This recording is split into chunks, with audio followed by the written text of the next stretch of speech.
Hey, it's Larry Dillon from Scalable Insights. Today I want to talk to you about diversification.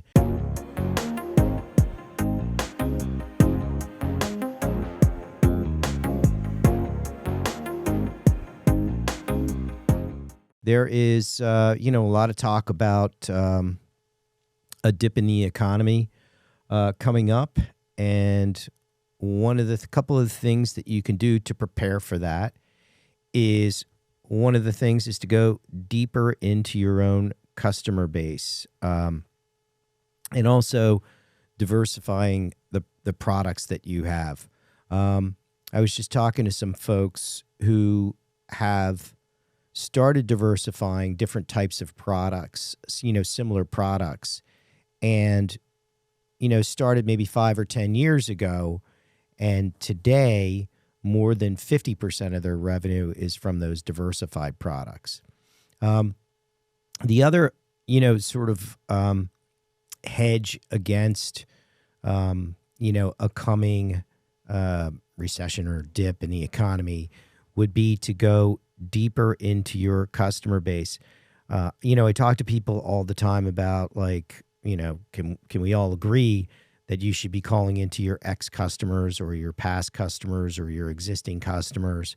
I was just in a conference and I asked for a show of hands, Jeff, how many people believe that they should be calling into past customers, current customers, ex-customers? Everyone raised their hand. And then I said, how many of you are actually calling into those folks on a regular basis? And I would say about 10% of the companies do that. So listen, when times are good and you can barely keep up with the business, that's great. But I think the easiest business to get is to call people that you've done business with in the past and reach out to them and just let them know what you're doing, especially if you're doing some diversified products. Let them know. I think it's one of the hidden assets that's really underutilized in a lot of businesses. And it's the easiest thing to do. Also, what I find is sometimes you may have delivered services for this company, and now they're expanding. You got to figure probably 5% of your past customers that you've done business with are really growing, right? So if you think about, just logically, like if you think about companies, the top 5% of growing businesses, right, would be, you could just apply that to that. So if you've got, let's say you've got 5,000 ex-customers, correct me on my math, Jeff, but I think that's about 150. 150 maybe, high flyers that are growing very quickly. And a lot of times sales reps, won't ask companies about these kinds of things. Hey, are you growing? What's going on with your business? They're really focused on, figuring out the proposal for the customer, closing the deal, and then executing on it. So sometimes it's a good idea to just, when you call back, is to say, hey, what's going on with your company? And a lot of times, Jeff, it'll be right on the website. They'll say, hey, we're expanding, we're growing.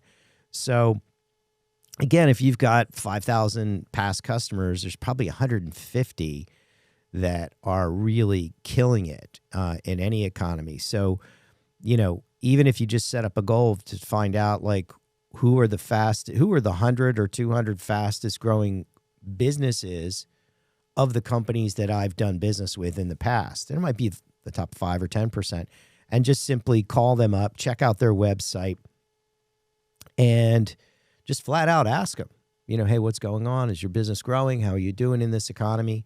And you'll always find, if you make enough calls, you'll always find those gems, and they're like, hey, and so often,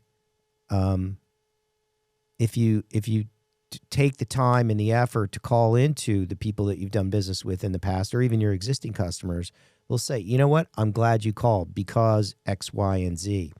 So, and your ex-customers are ex-customers or current customers. You have leverage. You have an advantage. You have a competitive advantage over anyone else because you've already done business with them. So, but I find that 80, 90% of businesses don't bother to call them back. I know, as a buyer of business services, I rarely get a phone call from my current vendors or past vendors, but it's the easiest thing to do.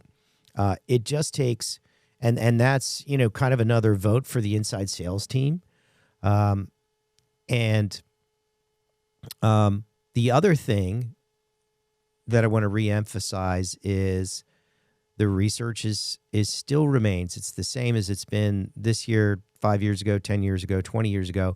70% plus of the leads in your deadly dumpster are actually active leads and are erroneously been disqualified and wind up going on to buy from a direct competitor. So when you're in an economy where you can barely keep up with the business, like, it's interesting. I was talking to a group of businesses this last weekend, and 2 years ago, 3 years ago during COVID, it generated a lot of business for them because of COVID, like a ton of business. And then recently it's all sort of tapered off, the whole, and that was because of the moves and changes and people right sizing and all of that. It generated a lot of business for them. And then all of a sudden it's just like, but these are the things that, that you can do to prepare for this, is that, or what are the other sort of similar products that you can do, that you can sell to your customers. And I think that if you prepare in advance for that, you'll be able to sort of weather that storm. But so really short podcast today, but call into your existing and past customers. You will be shocked at how easy it is to get business from that. Because literally, if you have 5,000 customers, which, by the way, it's easy to say, let's say you have 1,000 past customers or 2,000. To get someone on the phone is going to take 5 times that, 10,000 calls. So your sales reps can't do it. Your customer service reps can't do that. It's kind of another vote for that inside sales team. But when you do talk to someone, and in those situations, even if you talk to like a receptionist or not exactly your contact, you can find out what's going on with that company to kind of say, hey, wait a minute. These guys are really killing it. And in every single bad economy downturn, there's always a percentage of companies that wind up killing it. So your objective should be like, okay, we've got 5,000 past customers or existing customers, which are the ones that are killing it that we could sell more to or re-engage. And it's a fairly simple process because it's not like you're cold calling. You're calling people that you have a connection with. But and the deadly dumpster, and then also diversification. If you work on those things, set a process in place, you'll be super prepared for any kind of dip in the economy. And if there isn't, all the better. So that's my tip for the day. Jeff?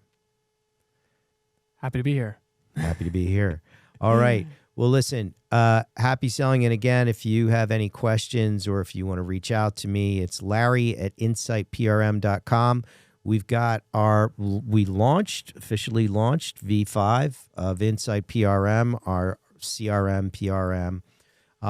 People love it. It's fast. It's super efficient. Reach out to us at insightprm.com for a demo. And then also, we have our classic relocation leads. You can find that at wendovercorp.com. And then we also, just a reminder, we're also doing the outsourced fractional salesperson. So a lot of people, Jeff, have been complaining they've had trouble hiring sales reps. And my inside sales team is setting appointments for me every single day, and I typically ask, are you having trouble finding sales reps? And almost 100% of them are acknowledging that that's a serious problem. So we've got a great solution for that, a fractional inside sales rep that's going to cost you a fraction of what an inside sales rep will cost. So that's it for today. Like, comment, subscribe. Questions? Yeah, questions, and also guests. If you have any suggestions for guests, let us know. Thank you.